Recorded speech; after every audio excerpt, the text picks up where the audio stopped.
जो मैं बोल रहा हूँ कसम खा के बोल रहा हूँ, हिंदू भाई चाहे तो अपने मंदिर में कसम खिलवा लें और मुसलमान भाई चाहे तो अपने मस्जिद में ले जाके कसम खा लें। मैं कसम खाने के लिए तैयार हूँ।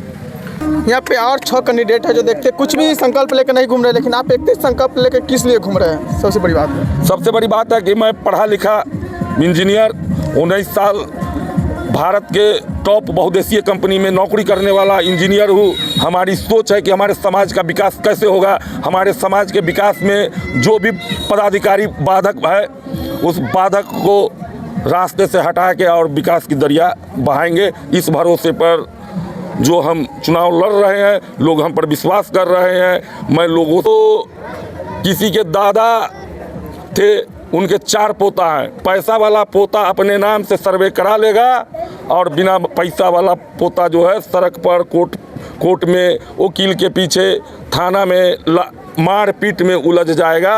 और हमारा जो समाज है वो भयंकर एक गृह युद्ध की तरफ अगर गलत सर्वे होता है तो चला जाएगा। हमारा ये सोच है, सर्वे होने से पहले आप पहले जमाबंदी अलग करा दो, जो वंशावली के आधार पर जमाबंदी अलग करा दो, उसके बाद सर्वे कराओ।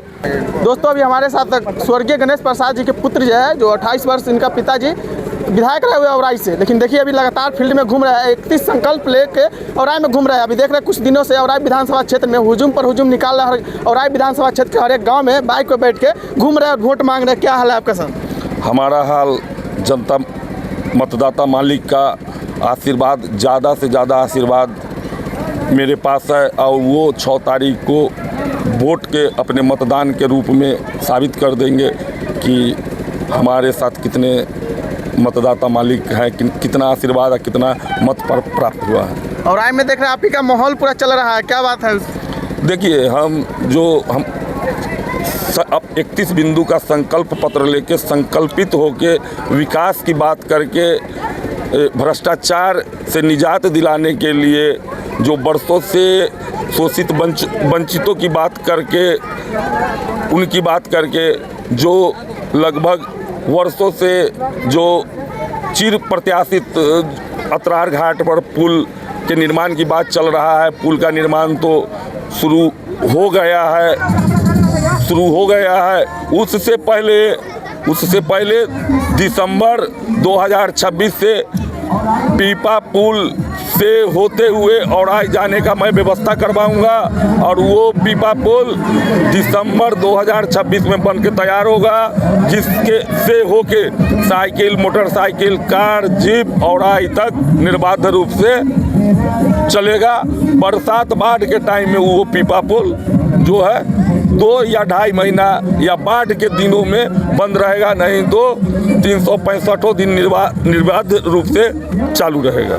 यहाँ पे और 6 कैंडिडेट है जो देखते कुछ भी संकल्प लेकर नहीं घूम रहे, लेकिन आप एक संकल्प लेकर किस लिए घूम रहे हैं? सबसे बड़ी बात है कि मैं पढ़ा लिखा इंजीनियर, 19 साल भारत के टॉप बहुदेशीय कंपनी में नौकरी करने वाला इंजीनियर हूँ। हमारी सोच है कि हमारे समाज का विकास कैसे होगा। हमारे समाज के विकास में जो भी पदाधिकारी बाधक है उस बाधक को रास्ते से हटा के और विकास की दरिया बहाएंगे। इस भरोसे पर जो हम चुनाव लड़ रहे हैं, लोग हम पर विश्वास कर रहे हैं। मैं लोगों से झूठ बोल के कि आपके बेटा को नौकरी लगा देंगे, आपको हाथी खरीद देंगे, घोड़ा खरीद देंगे, ऐसा हमारे संकल्प पत्र में नहीं है। और सबसे बड़ी बात कि आपके चैनल से मैं कहना चाहता हूं, अभी बिहार सरकार ने भूमि सर्वे का काम जो शुरू किया था अभी उसको स्थगित किए हुआ है। चुनाव के बाद जो भूमि सर्वे होगा, अगर बिना जमाबंदी किए हुए अगर भूमि सर्वे का कार्य अगर होता है तो किसी के दादा थे, उनके 4 पोता हैं। पैसा वाला पोता अपने नाम से सर्वे करा लेगा और बिना पैसा वाला पोता जो है सड़क पर कोर्ट में वकील के पीछे थाना में मार पीट में उलझ जाएगा। और हमारा जो समाज है वो भयंकर एक गृह युद्ध की तरफ अगर गलत सर्वे होता है तो चला जाएगा। हमारा ये सोच है, सर्वे होने से पहले आप पहले जमाबंदी अलग करा दो, जो वंशावली के आधार पर जमाबंदी अलग अलग करा दो, उसके बाद सर्वे कराओ, एकदम निष्पक्ष सर्वे होगा और उसमें सबका भला होगा। मैं विधायक बनूंगा तो दावे के साथ कहता हूँ कि अंचला अधिकारी को झक मार के सबका जमाबंदी अलग करना होगा और उसके बाद सर्वे का जो प्रक्रिया है उसमें जाना होगा। ये मैं बोल रहा हूँ, कसम खा के बोल रहा हूँ। हिंदू भाई चाहे तो अपने मंदिर में कसम खिलवा लें और मुसलमान भाई चाहे तो अपने मस्जिद में ले जाके कसम खा लें, मैं कसम खाने के लिए तैयार हूँ। आप भी चाहते, आप भी कुछ दिन एक्सपायरी दवाई पर लगातार आवाज उठाए, उसके बाद भ्रष्टाचार पर भी लगातार आवाज उठा रहे। क्या ऐसा जुनून आपको नेतागिरी मिल गया हो कि आप इंजीनियरिंग छोड़ के औराई विधानसभा क्षेत्र से चुनाव हर साल लड़ते हैं? देखिए, वो एक आदमी, मेरा जन्म आप जानते होंगे समाजवादी परिवार में हुआ है। मेरे दादाजी समाजवादी थे। स्वर्गीय राम वृक्ष बेनीपुरी के साथ मेरे दादा स्वर्गीय पांडव राय जाति पाति से उठ के, आप जानते होंगे राम वृक्ष बेनीपुरी जी किस समाज से आते थे, हम लोग यादव समाज से हैं। उस समय मेरे दादाजी ये राम वृक्ष बेनीपुरी जी का बहुत अच्छा घरेलू संबंध था, अटूट संबंध था। उस समाजवादी विचारधारा को हमारे दादाजी बढ़ाए। उसके बाद मेरे दादाजी के बाद समाजवादी विचारधारा लोहिया जी का, जयप्रकाश जी के जेपी आंदोलन में हमारे बाबूजी सक्रिय भूमिका निभाए, कई बार जेल गए। और उनका जो एक समाजवादी विचारधारा है, वो खून का रिश्ता है, खून से जो ट्रांसफ़र हुआ है, तो कुछ ऐसा संबंध होता है, एक आदमी के कुछ ऐसा लगन होता है कि किसी के रोकने से नहीं रुकता है। तो मेरे अंदर वो जो समाजवादी विचारधारा जो है, समाजवादी विचारधारा का सोच रखता हूँ और समाजवादी विचारधारा का मेरा शरीर के अंदर ब्लड है।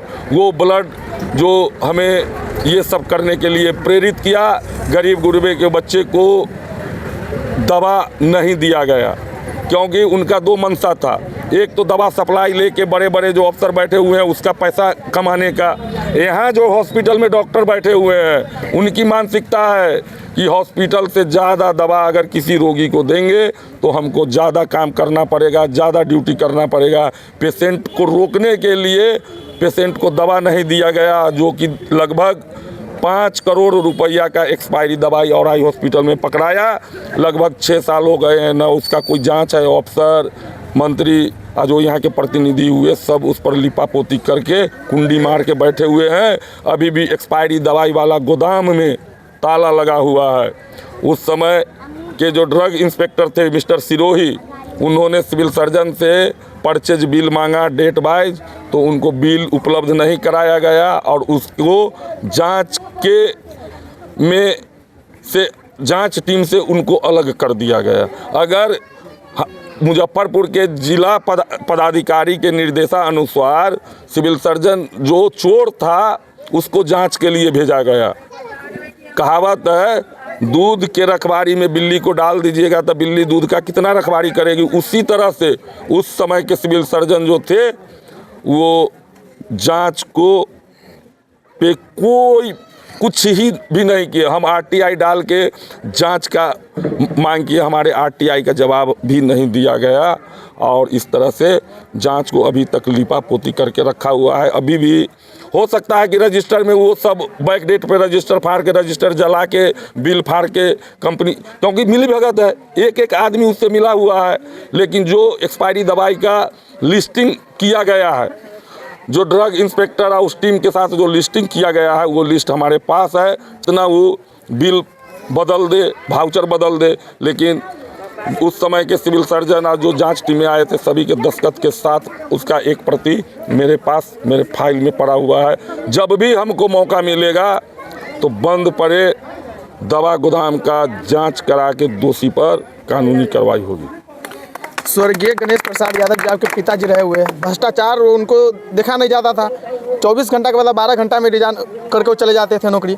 आप पे लोग कैसे विश्वास करेंगे? यानी पिछले कुछ दिनों में आप ऐसा कुछ कार्य किए जो औराई में अथी में जाकर कुछ ऐसा कार्य किए, किसी को धमकाया, किसी को घूस लेते हुए पकड़े आज तक?